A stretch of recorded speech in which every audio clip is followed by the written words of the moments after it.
So last weekend, I had the pleasure of facilitating a workshop on owning your genius for the Baddies with Businesses retreat.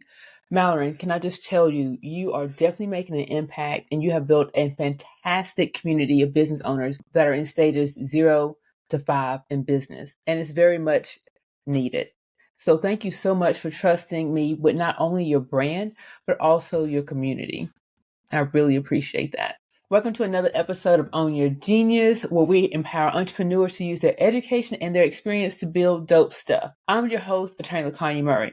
So last week I told you we're going to have a much needed conversation about copyright infringement.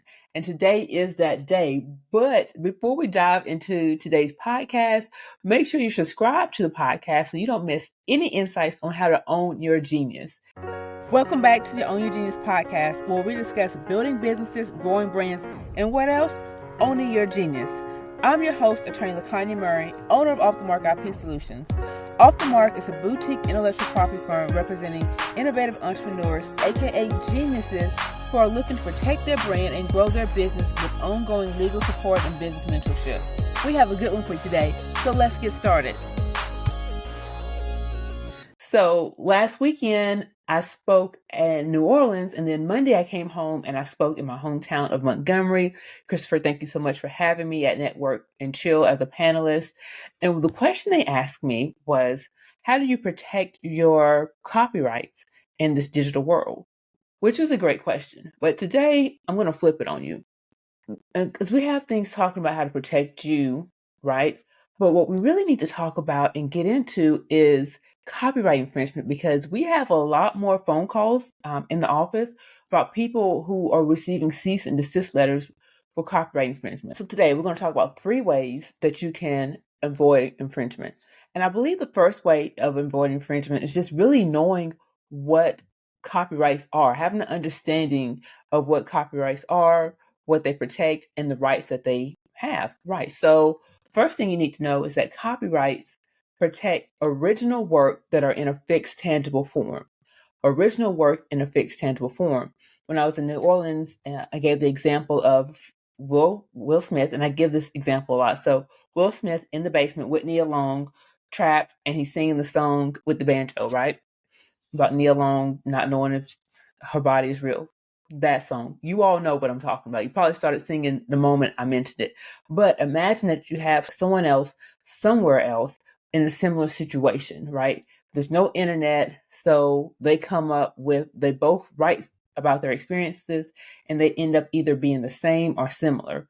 Both those people have copyrights to their work. It doesn't matter if it's similar. It doesn't even matter if it has some of the same language, because it was created without influence from someone else. And that's what we mean by original, without influence, not copied. So original work in a fixed tangible form, which means ideas are not protected, that fixed tangible form. So that's what copyrights are.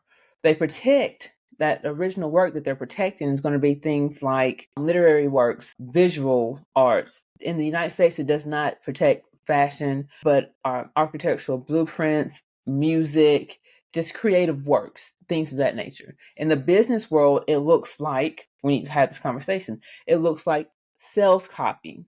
It looks like website copy. It looks like podcast content, your course content, things of that nature, right?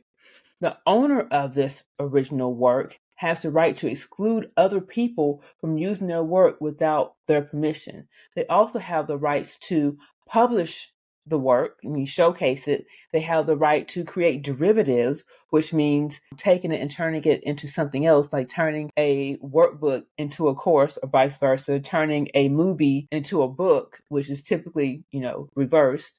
Things of that nature, just taking and changing the format of it. So that's what copyright owners have the right to do. And it's important that you know this, because when you're in business and you are creating, because I always say that when it comes to business, trademarks protect your brand identity, but copyrights protect your brand's voice. So when you're able to find that voice, and it's a science to it. You have to know your audience. You have to know what they're going to react to, right? And when you find that, you want to make sure that no one steals it. Someone might take your website copy and decide to do something else with it, and you don't want that. It's important for you to understand that. Because the owners have this right, and this is another thing too with copyrights, they have that right from the moment it becomes in a fixed, tangible form, meaning that they don't have to register anything in order to have the right to tell you not to use their stuff. And that's really important, because people will say, well, I didn't know it was registered, this, that, and the other. It doesn't matter, which brings us to point number 2 of avoiding infringement is, if you do not have a license to use it, you need to seek permission. And really, having that license is giving you permission. So if you come up on an image or something that you want to use, you want to say, hey, how can I use this? Instead of just right clicking, because the internet makes things super easy. So how can I use this? Is there a page on here that says, hey, if you want to use this, this is what you do, and these are the rights that you have? Every license is not created equal. You have personal licenses, meaning that you can use it for personal use. And then you have a commercial license, which means you can make money off of it. It's really important that if you don't create the work yourself, that you have either a license, right? Or you seek permission, and that person will give you a license. So you can go to the website, these different places, and you can purchase and download, and they will give you a license online. But sometimes that's not possible, and you have to go and find the owner and talk to them and then get a license directly from them. And I'll say this other thing, that citing the owner doesn't help. When you say things like, I don't have the right to this music, or this work was created by X, Y, and Z, depending on how you're using it, you could still be infringing on someone's intellectual property, because there's a difference between plagiarism, which is you taking credit for the work, and copyright infringement, which is you using, republishing or copying and using that work without their permission. So there's a difference. So keep that in mind. So number 1, understanding copyrights. Number 2, seeking permission. And the last thing I will say, because as business owners, a lot of us are not creatively inclined. That's not our ministry. So what we do is we outsource that, which is awesome. The only thing that I would ask, and the third tip, is to vet your contractors. Vet your contractors and make sure that they are actually creating the work that's in their portfolio. And when you hire this contractor, make sure that you are using written contracts to protect yourself. So you need a written contract that there has a clause in there that says that the contractor has to create original work. And if they don't create original work, then they will have the proper licenses to use the work, even if that means that you have to pay for the license, because that's another thing too. A lot of times when we hire these contractors, especially if they're doing things like our brand identity and they're giving us fonts to use, they'll say, hey, use these fonts, but it's your responsibility as a business owner to purchase the proper license, right?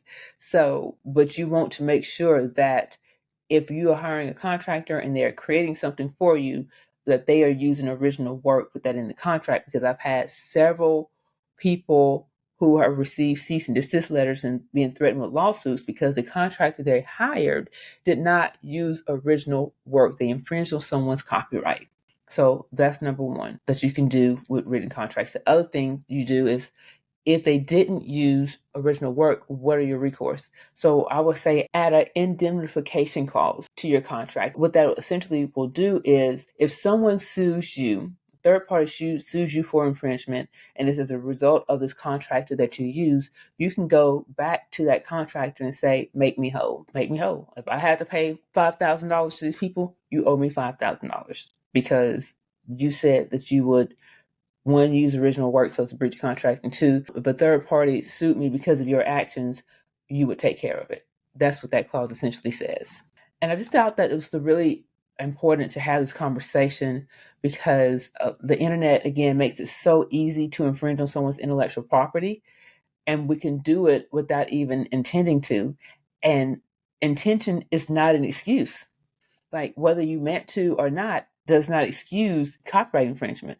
So, geniuses, I appreciate you tuning in today. Let me know, what are your takeaways from this week's episode? And if you found today's podcast insightful, share it with your fellow entrepreneurs. And don't forget to subscribe, rate, and leave a review. Let's take this conversation over to the MARKEDlegal community. I want you to share this episode with 3 people and have them meet you there. But you know what to do before you go. Make sure you hit that subscribe button and rate the podcast. Until next week, I want you to keep building your business, growing your brand, and owning your genius.